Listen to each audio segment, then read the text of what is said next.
Hello, my name is Trey Lewis, doctoral candidate at the University of Tennessee.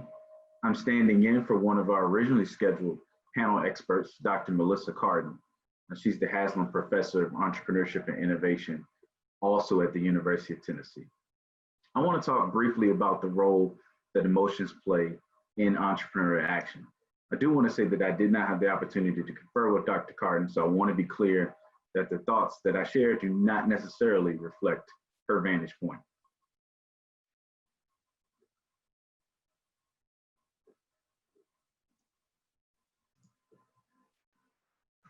Entrepreneurship often explores the role of emotion to address why entrepreneurs pursue the activities that they do, or as I'll talk about later, perhaps maybe why they don't, or how entrepreneurs generate resource support from various stakeholder groups.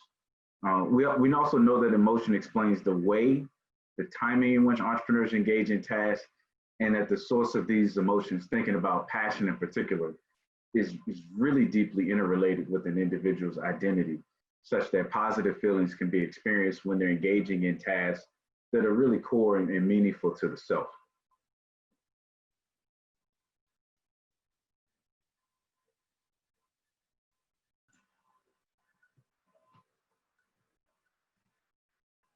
Secondly, emotions have a source or a target, and that can be important for better understanding of either emotions that are experienced by an entrepreneur or emotions that are perceived by other important stakeholders. I see future work leveraging some of the recent work by scholars that has highlighted the sources or targets of emotions that are relevant for entrepreneurship.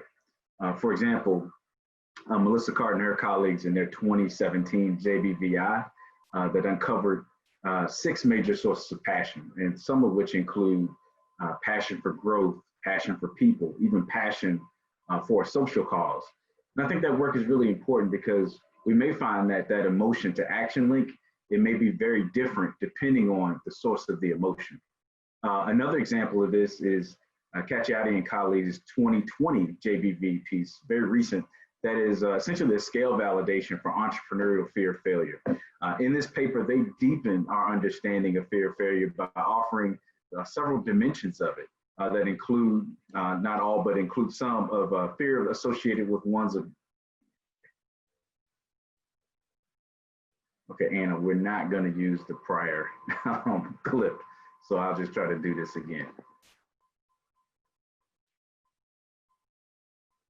Secondly, emotions have a source or target, which can be important for a better understanding of either emotion experienced by entrepreneurs or emotion that is perceived by important others.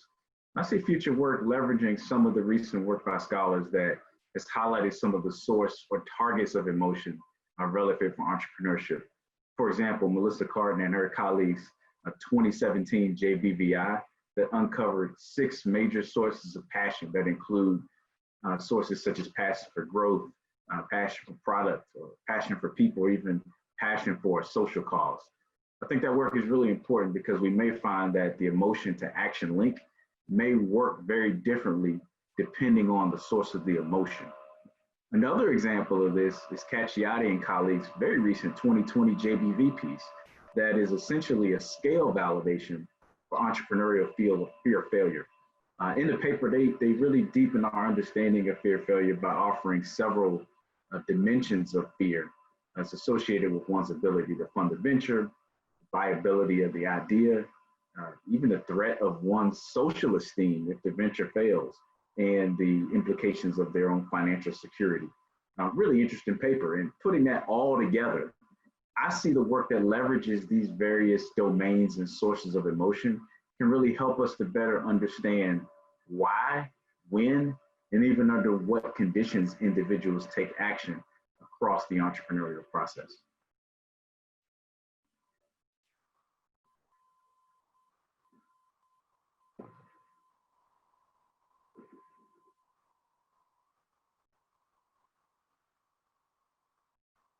Admittedly, we know less about how emotions influence entrepreneurial inaction.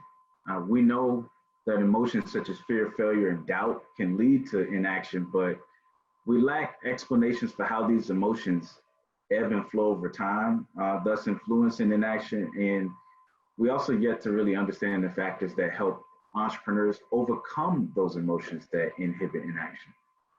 The idea of further investigating inaction, where individuals either consciously or subconsciously opt not to take action at various stages of the entrepreneurial process, I really think is fertile research ground.